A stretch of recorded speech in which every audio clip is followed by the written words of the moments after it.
Start करते हैं class 7th chapter 8 से human environment interaction the tropical and the sub tropic region. ये geography का 8 चैप्टर है। Renuka was excited, Shrikant uncle was home after a gap of nearly 4 month. यानी कि रेणुका जो थी वो बहुत ही एक्साइटेड थी। जो श्रीकांत अंकल थे वो 4 महीने के गैप के बाद वापस घर आने वाले थे। वो एक वाइल्ड लाइफ फोटोग्राफर थे एंड काफ़ी ज़्यादा ट्रैवल करते थे। Renuka's interest in wildlife and forest began at an early age when her uncle introduce her to books on nature. Renuka का जो वाइल्ड लाइफ के लिए और जो फॉरेस्ट वगैरह के लिए इंटरेस्ट था वो काफ़ी पहले ही स्टार्ट हो गया था जब उसके अंकल ने उसको बुक्स वगैरह से इंट्रोड्यूस करवाया। Pictures of distance land and people who live there always fascinated her. यानी कि वो लोगों की फ़ोटोज़ जो कहीं और रहते हैं या फिर जो भी जानवरों की भी इनफैक्ट फ़ोटोज़, लैंड की फ़ोटो उसको हमेशा से मतलब बहुत ही अलग लगता था उनको देख के। तो वो हमेशा आश्चर्यचकित होती थी इन चीज़ों को देख के। In this picture Renuka you can see people from different parts of the world, some from dry desert, some from frozen land and some from hot wet rain forest. यानी कि वो बताते हैं कि रेणुका इन पिक्चर्स में तुम देख रही हो कि जो लोग हैं वो अलग अलग जगह से हैं, वर्ल्ड के अलग अलग पार्ट से हैं। कुछ ऐसे हैं जो बहुत ही सूखे डेजर्ट में रहते हैं, कुछ जमे हुए लैंड्स में रहते हैं, कुछ हॉट वेट रेन फॉरेस्ट में रहते हैं। They look so different from me. तो रेणुका बोलती है कि ये मेरे से कितने अलग दिखते हैं। They may look different but they share the same basic needs of life, food, clothing and shelter. यानी कि ये डिफरेंट लग रहे होंगे लेकिन जो इनकी नीड है, बेसिक चीज़ें, चाहे वो फूड है, कपड़े पहनना है, शेल्टर, वो सेम है। यानी सबको इन चीज़ों की ज़रूरत पड़ती है। वो श्रीकांत अंकल उसको समझाते हैं। Their children do the same thing as you probably do, play games, quarrel sometime and then make up, sing, dance and help the family with various thing that need to be done. यानी कि इनके जो बच्चे होते हैं वो भी जैसे तुम जो करती हो वही चीज़ें करते हैं, खेलते हैं, कई कबार लड़ते हैं, फिर सब कुछ ठीक करके डांस करते हैं या फिर अपनी फैमिली की हेल्प करवाते हैं। They live closer to nature and very early in their lives have learn to care for nature. ये लोग कुछ ऐसे हैं जो बहुत ही नेचर के क्लोज हैं और बहुत जल्दी इन्होंने सीख लिया कि नेचर का ध्यान रखना चाहिए। They learn how to catch fish and how to collect material from the forest. इन्होंने अभी सीख लिया है कि कैसे मछली पकड़ते हैं या फिर कैसे चीज़ों को फॉरेस्ट में से कलेक्ट करते हैं। ठीक है। In chapter 8, 9th and 10th, you will learn about the life of people in different natural regions of the world. यानी कि चैप्टर 8, 9th और 10 में आप लोग सीखोगे किसके बारे में? लाइफ, लोगों की लाइफ के बारे में, यानी अलग अलग नेचुरल रीजन्स में जो लोग रहते हैं उनकी लाइफ के बारे में you will learn. Life in the Amazon basin. Before learning about the Amazon basin, let us look at the map. अब आप क्या करोगे? मैप को देखोगे। 8.2 में एक मैप दिया हुआ है। Notice that the tropical region lies very close to the equator. जो ट्रॉपिकल रीजन होता है वो काफ़ी ज़्यादा क्लोज होता है किसके? इक्वेटर के पास होता है। ठीक है। जो बिल्कुल बीच में से इक्वल डिवाइड करता है उसको बोलते हैं between 10 degree north to 10 degree south. उसने बोला है इस पोर्शन में यहाँ पे बात हो रही है। मैं इसको हाईलाइट कर देती हूँ। ठीक है। उसके बाद बोला है the river Amazon flows through this region. और जो रिवर है अमेजोन रिवर वो इसी पोर्शन से पास होती है। Notice how it flows from the mountain to the west and reaches the Atlantic ocean to the east. यानी कैसे वो माउंटेन से फ्लो करके दूसरी जगह पे पहुंच रही है, आपको नोटिस करना चाहिए। उसके अलावा the place where a river flows into another body of water is called the river's mouth. यानी कि वहाँ पे जिस जगह पे एक रिवर फ्लो करती है किसी और बॉडी के अंदर एंटर कर जाती है। फॉर एग्जाम्पल अगर वो रिवर फ्लो करके किस तरह से कहीं और एंटर करी है या किसी सी में एंटर करी है तो उस पोर्शन को माउथ बोलते हैं। Numerous tributaries join the Amazon river to form the Amazon basin. कई सारी छोटी छोटी सी रिवर्स भी नहीं, रिवर्स के छोटे छोटे पार्ट ज्वाइन करते हैं ताकि वो क्या बना सकें? अमेजोन बेसिन बना सकें। The river basin drain portion of Brazil, parts of Peru, Bolivia, Ecuador, Colombia and small part of Venezuela. यानी कि जो रिवर बेसिन है उसमें कई सारी जगहों में मतलब पानी जाता है, छोटी छोटी जगहों पे। ये सब नाम लिख रखे हैं। एक और यहाँ पे वर्ड लिखा हुआ है। When Spanish explorers discovered the Amazon River, they were attacked by a group of local tribes wearing headgears and grass skirts. यानी कि जब स्पेनिश एक्सप्लोरर्स ने अमेजन रिवर को ढूंढा था, डिस्कवर किया था, तो उनको लोकल ट्राइब्स ने अटैक कर दिया था। ठीक है। जिन्होंने ऊपर सर पे पहना हुआ था कुछ कुछ और नीचे घास की स्कर्ट्स पहनी हुई थी। These people reminded them of the fierce tribe of women warrior known as ancient Roman Empire as the Amazons, hence the name Amazon. और ये जो लोग थे इन्होंने क्या किया था? उन्हें डराया था। लाइक याद दिला दी थी उनकी, उन ट्राइब्स की, उन वुमेन वॉरियर्स की जो पहले रोमन एम्पायर में रहती थी, तो इसलिए उसका नाम फिर अमेज़न पड़ गया। ट्रिब्यूटरी ये क्या होती हैं, छोटी छोटी से रिवर्स होती हैं। Tributaries are the small rivers that join the main river, जो बाद में मेन रिवर को ज्वाइन कर लेती है। The main river along with all it's tributary that drain an area forms a river basin और द कैचमेंट एरिया। जो main river होती है अपनी सारी ट्रिब्यूटरी के साथ वो कहाँ चली जाती है, एक एरिया से प्रॉपर या तो किसी एरिया में चली जाती है या फिर एक रिवर बेसिन बना लेती है या कैचमेंट एरिया बना लेती है। The Amazon basin is the largest river basin in the world. जो अमेजन बेसिन है ये आपका पोर्शन, ये क्या है, लार्जेस्ट रिवर बेसिन है। छोटी छोटी ट्रिब्यूटरी आप देख सकते हो, रिवर्स भी इसके अंदर है, ठीक है। उसके बाद है climate. As you know, the Amazon basin stretches directly on the equator and is characterized by hot and wet climate. कोई भी चीज़ जो इक्वेटर के पास होगी वहाँ पे बारिश बहुत होगी, ह्यूमिडिटी भी होगी, हॉट भी होगी और वेट भी होगी, क्योंकि बारिश बहुत होती है। यहाँ पे क्या होता है, डे और नाइट इक्वली हॉट होते हैं और ह्यूमिड होते हैं, ठीक है।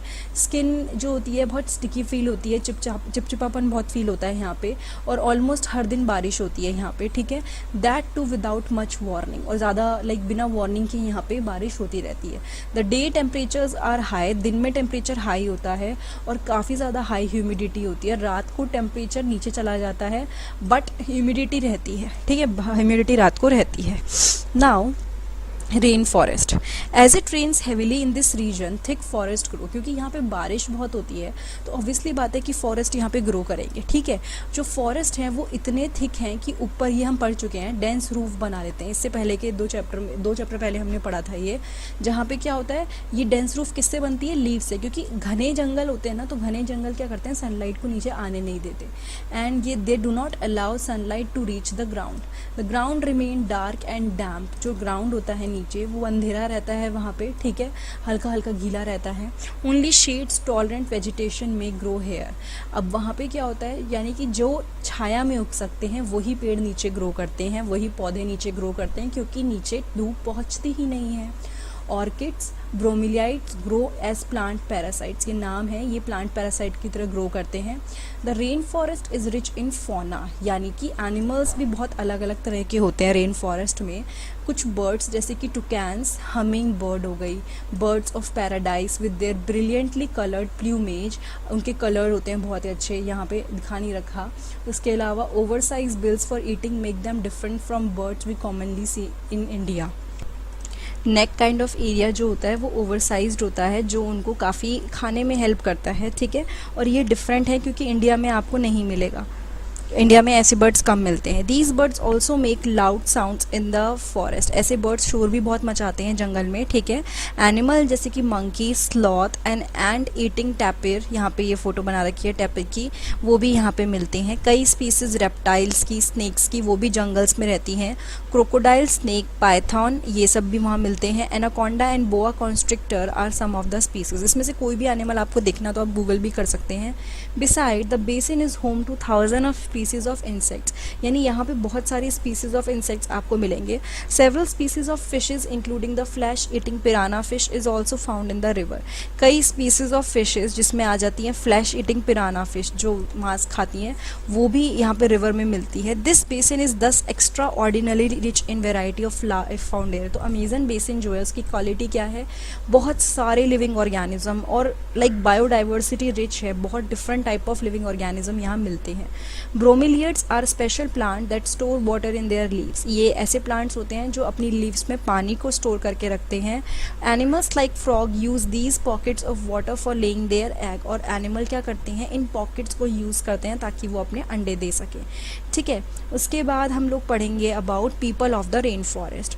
People grow most of their food in small areas after clearing some trees in the forest. लोग क्या करते हैं, थोड़े थोड़े जहाँ पे फॉरेस्ट होते हैं उनको क्लियर करके वहाँ पे क्या करते हैं, पेड़ पौधे उगाते हैं अपनी मर्जी के लैंड पे जो क्रॉप्स होती हैं वो उगाते हैं।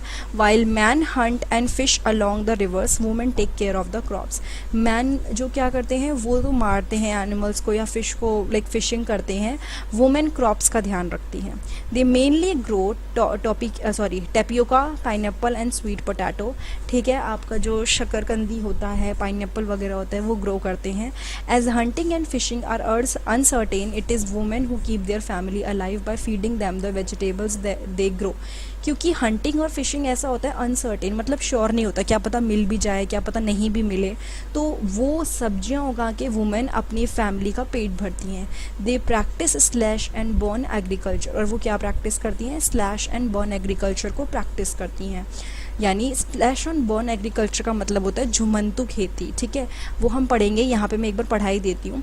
ये एक ऐसा तरीका है लैंड को कल्टीवेट करने का जहाँ पे फार्मर्स क्या करते हैं, या तो एक पोर्शन को कट कर देते हैं पूरा का पूरा, वहाँ पे जो ट्रीज़ होते हैं, या उसको उसके बाद उन पोर्शंस को कट करके जो भी उन्हें उगाना था उगा के कट करके वो उस पोर्शन को बर्न कर देते हैं. ठीक है, जिसकी वजह से क्या होता है, न्यूट्रिएंट्स सॉइल में रिलीज हो जाते हैं. Now crops are grown in these cleared field for a few years, और फिर उसके बाद क्या करते हैं, क्रॉप्स कुछ टाइम के लिए ग्रो, पहले तो उसको कुछ टाइम के लिए छोड़ भी देते हैं, उसके बाद कई सालों बाद जाके दोबारा यहाँ पे ग्रो करते हैं. After repeatedly using the patch of land, जब वो दोबारा पैच उसको यूज़ करते हैं, जो सॉइल अपना न्यूट्रिएंट ख़त्म कर चुकी होती है तो वो उसको छोड़ देते हैं अबेंडेंट. उसके बाद वो अलग प्लॉट पे जाते हैं जहाँ पे वो सेम चीज़ करते हैं. मतलब एक प्लॉट क्लीन करा, उसको चाहे काटा चाहे जलाया, उसके बाद जब उसने न्यूट्रिएंट छोड़ दिया तो उसको उगा दिया उसमें अपनी मर्जी के प्लांट. ठीक है, उसके बाद जब बहुत बार उन्होंने सेम चीज़ कर ली, प्लांट्स उगा दिए, तो वो नेक्स्ट साइड पे बढ़ जाते हैं. इसलिए इसको कहते हैं स्लैश एंड अर्न, या फिर झूम कल्टीवेशन भी इसको बोला जाता है, जो इंडिया में नॉर्थ ईस्ट की साइड होता है. Now, the staple food is manioc, also known as cassava, that grow under the ground like the potato. ये भी कहाँ पे, यहाँ पे मेन फूड जो है वो कसावा है, जो मिट्टी के नीचे उगता है जैसे पोटैटो उगता है. और ये क्वीन आंट्स भी खाते हैं एंड एग्स भी खाते हैं. कैश क्रॉप यानी coffee, maize and cocoa are also grain. Cash crops होता है जिसको बेच सके, तो यहाँ पे बहुत उगती है और ये उग के बेची बहुत जाती हैं बाहर की दुनिया में, बाहर दूसरे देशों में. The rain forest provide a lot of would for the houses. अब रेन फॉरेस्ट से क्या मिलते हैं, बहुत सारे घरों के लिए लकड़ियाँ मिल जाती हैं. ठीक है, कुछ फैमिलीज़ हैं जो थैच्ड हाउस, टूटे फूटे स्ट्रॉ से बने हुए घरों में रहती हैं.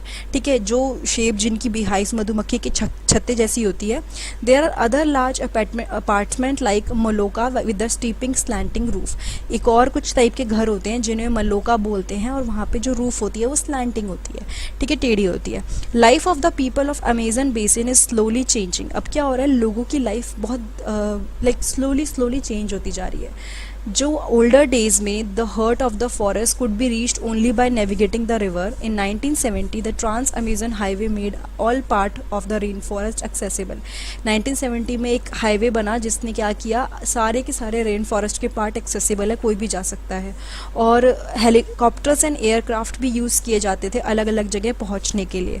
जो इंडिजिनियस पॉपुलेशन है, वो जो वहाँ पे रहती थी, जिनका वहाँ घर था, उनको वहाँ से हटा दिया गया उस एरिया से, और उनको नई जगह पे सेटल होने के लिए बोल दिया गया. और जहाँ पे क्या हुआ, वो अपना जो तरीका है फार्मिंग का वो कंटिन्यू रखते रहे.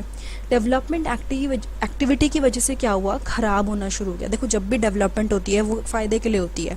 फॉर एग्जांपल, एक डेवलपमेंट है कि आप कुछ नई चीज़ डालोगे ताकि आपको फ़ायदा हो, तो लोगों ने वहाँ पे पेड़ काटे, नई फसलें उगाई या चेंजेस करे, लोगों का आना शुरू हुआ, तो उसकी वजह से जो एक्चुअल वहाँ पे लोग रह रहे थे उनको नुकसान हुआ.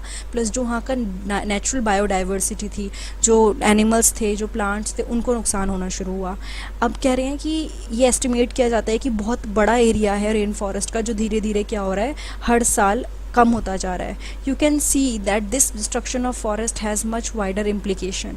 अब इस डिस्ट्रक्शन से, जो हम बोलते हैं कि रेन फॉरेस्ट का डिस्ट्रक्शन हुआ, उसके बहुत सारी नुकसान होते हैं. ठीक है, जो टॉप सॉइल है वो वॉश हो जाती है. जब आपके बहुत सारे प्लांट्स और पौधे उगे हुए होते हैं, तो वो जो टॉप सॉइल होती है ना, वो रूट्स, जो प्लांट की रूट्स होती है उसको पकड़ के रखती है, तो कभी भी सॉइल इरोजन नहीं हो पाता.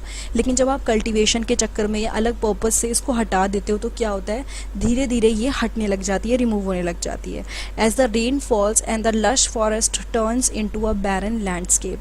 और जो एक बहुत ही हरा भरा, जो क्या कहते हैं ना, प्रॉपर फॉरेस्ट है, वो एक खाली बंजर ज़मीन में कन्वर्ट हो जाता है. यहाँ पे एक फ़ोटो दे रखी है, यहाँ पूरा का पूरा क्या है, फॉरेस्ट था, फिर लोगों ने सेटलमेंट किया, और अब देखो प्रॉपर सेटलमेंट हो गया और फॉरेस्ट ख़त्म ही हो गया, तो वो दिखाया है. Now life in the Ganga Brahmaputra basin. जो ट्रिब्यूटरी है रिवर गंगा की एंड ब्रह्मपुत्र की, वो एक गंगा ब्रह्मपुत्र बेसिन बनाती है इंडिया सब कॉन्टिनेंट के अंदर. ठीक है, जो बेसिन है वो लाई करता है सब ट्रॉपिकल रीजन में, that is situated between 10 degree north to 30 degree, यहाँ पे लिख रखा है नॉर्थ.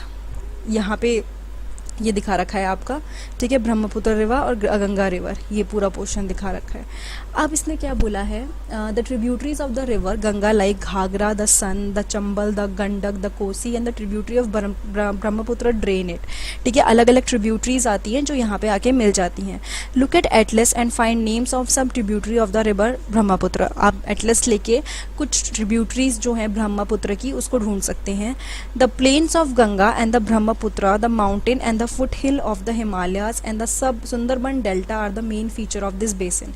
यानी उसने क्या क्या बोला, जो ब्रह्मपुत्र है, जो प्लेन्स हैं गंगा के, माउंटेन्स और जो फुटहिल हैं किसके, हिमालय के और सुंदरबन डेल्टा के, वो मेन फीचर हैं इस बेसिन के। Oxbow lake dot the plain area, यहाँ पे प्रॉपर दिखा नहीं रखा, बट इसने क्या बोला है कि जो ऑक्सबो लेक होती है, ऑक्सबो लेक क्या होती है, जब कोई लेक इस तरह की शेप ले लेती है, इस तरह की, ठीक है, तो उसको ऑक्सबो बोलते हैं। तो क्या बोला है, oxbow lake dot the plain area, the area is dominated by monsoon climate. Oxbow lake क्या करती है, वो क्या कहते हैं, प्लेन एरिया में है, और द एरिया जो होता है ना उसमें क्या होता है, मॉनसून क्लाइमेट होता है, लाइक अकॉर्डिंगली बारिश आएगी जब मिड जून होगा, मिड सितंबर होगा, तो इस टाइम पे बारिश आएगी इस रीजन में। ठीक है, समर्स हॉट होती हैं और विंटर्स यहाँ पे कूल होती है, इक्वेटर की तरह नहीं कि, और दूसरी चीज़ ऐसे भी नहीं कि बिल्कुल ही मतलब गर्मी गर्मी गर्मी रहेगी, ऐसा नहीं है, चेंज होता है सीज़न। उसके बाद है look at the map of India, figure 8.8 आप देखो, find out the states in which the Brahmaputra basin lies. आप इसमें देखो, आपको पता चलेगा कि कहाँ पे गंगा ब्रह्मपुत्र का बेसिन पड़ता है। जो बेसिन एरिया है उसकी बहुत ही अलग टोपोग्राफी है, ओवरऑल जो भी चीज़ें हैं। इन्वायरमेंट एक बहुत ही डोमिनेंट रोल प्ले करता है पॉपुलेशन के डिस्ट्रीब्यूशन में। ठीक है, the environment plays a dominant role in the distribution of the population. Mountain areas with steep slope have inhospitable terrain, therefore less number of people live in the mountain area of the Ganga Brahmaputra basin. Basically अगर environment favourable है तो लोग वहाँ पे बढ़ते हैं, और अगर इन्वायरमेंट फेवरेबल नहीं है तो लोग नहीं होते। तो जो माउंटेन एरियाज़ हैं, बहुत ही पैने से, लाइक शार्प स्टीप स्लोप्स हैं, स्लोप्स ऐसे हैं कि इंसान गिर भी जाए, तो वो थोड़ा सा लोगों के लिए अच्छा नहीं है, तो लोगों के लिए सूटेबल नहीं है, तो वहाँ पे कम लोग होते हैं। जो प्लेन एरिया है जहाँ पे प्रॉपर ज़मीन वगैरह है, वो लोगों के सेटलमेंट के लिए, रहने के लिए बहुत अच्छी जगह है, तो वहाँ पे लोग बहुत रहते हैं। वहाँ की सॉइल भी फर्टाइल है, और एग्रीकल्चर वहाँ पे क्या होता है, मेन ऑक्यूपेशन है, जो भी लोग वहाँ पे रहते हैं। The density of population of the plain is very high. जो डेंसिटी होती है पॉपुलेशन की उस प्लेन एरियाज़ की, वो काफ़ी हाई होती है, यानी लोग बहुत ज़्यादा रहते हैं कम एरियाज़ में भी। मेन क्रॉप जो है वो पैडी है। Since cultivation of paddy require sufficient water, it is grown in the area where the amount of rainfall is high. क्योंकि पैडी को उगाने के लिए प्रॉपर सफिशिएंट क्या चाहिए होता है, पानी चाहिए होता है, इसीलिए वो ऐसे एरियाज़ में उगाई जाती है जहाँ पे रेनफॉल बहुत हाई हो। Now wheat, maize, sorghum, gram and millets are other crops that are grown। ये क्रॉप्स भी ग्रो करी जाती हैं। कुछ कैश क्रॉप्स जैसे कि शुगर केन और जूट, ये भी उगाई जाती हैं, इनको बेचा जाता है। Banana plantations are seen in some areas of the plain. कई जगह आप बनाना के प्लांटेशन देख सकते हो, बनाना उगाया हुआ है।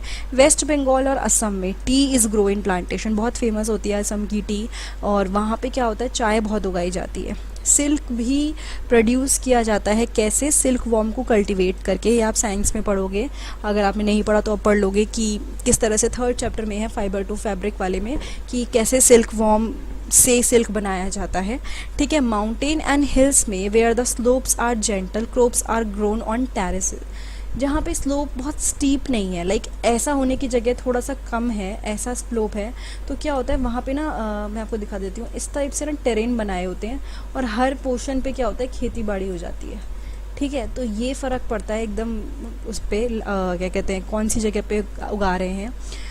The vegetation cover of the area varies according to the type of land form. अब जो वेजिटेशन एक होता है किसी भी जगह का, वो अलग अलग होता है, depend on the land form क्या है। जैसे कि जो गंगा और ब्रह्मपुत्र प्लेन है, वहाँ पे ट्रॉपिकल डिसीडियस ट्री ग्रो, जहाँ पे टीक, साल और पीपल उगाए जाते हैं। ठीक है, बम्बू, जो बैम्बू ट्री होता है, वो बैम्बू ग्रूव्स जो होते हैं, वो भी ब्रह्मपुत्र प्लेन्स में बहुत कॉमन है। ये पैडी कल्टीवेशन की फ़ोटो दिखाई हुई, और ये टी गार्डन की है। The delta area is covered with the mangrove forest. जो मेन डेल्टा है वहाँ पे क्या है, मैंग्रोव फॉरेस्ट है। मैंग्रोव फॉरेस्ट वो फॉरेस्ट होते हैं जो बहुत, जहाँ पे पानी होता है ना, जहाँ सी वाटर आता है या पानी आता है, वहाँ पे उगे हुए होते हैं।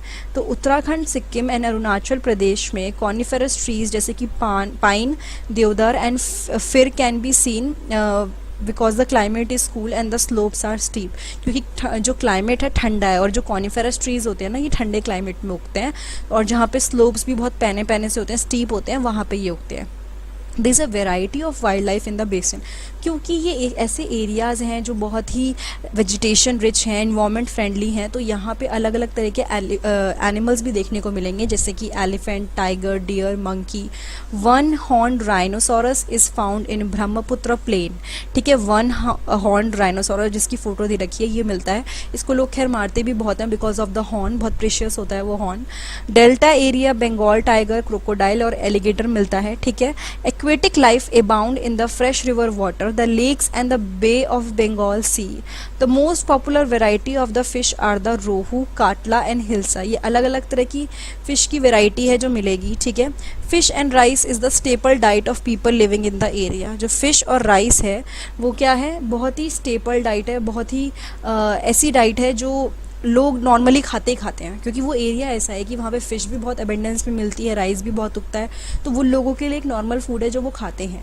टेरेसेस ये दिखा रखा है, ये बिल्ड होता है स्टीप स्लोप्स पे, ताकि फ्लैट सरफेस क्या हो, मतलब प्रॉपर फ्लैट सरफेस बन जाए। लाइक आप एक चीज़ सोचो, आपको एक ऐसा लैंड दे दूँ और एक ऐसा लैंड दे दूँ, तो आप इस पर आराम से खेती कर लोगे, इस वाले पे, इस पर आप नहीं कर पाओगे। तो इसलिए उसको ऐसा बना दिया जाता है ताकि आराम से खेती हो पाए। जो स्लोप है वो रिमूव कर देते हैं ताकि पानी फटाफट ना बहे, क्योंकि एग्रीकल्चर के लिए पानी का रुकना ज़रूरी है। तो इसलिए ये ट्रेन्स बनाते हैं ताकि आराम से क्या हो, खेती हो पाए। लेक एक सोर्स है लाइवलीहुड का। विनोद एक फिशरमैन है जो मटवाली मॉन विलेज में रहता है, बिहार की। वो एक खुश आदमी है। With the efforts of the fellow fisherman Ravindra Kishore, Raju and others, he clean the maun or the oxbow lake to cultivate different varieties of fish.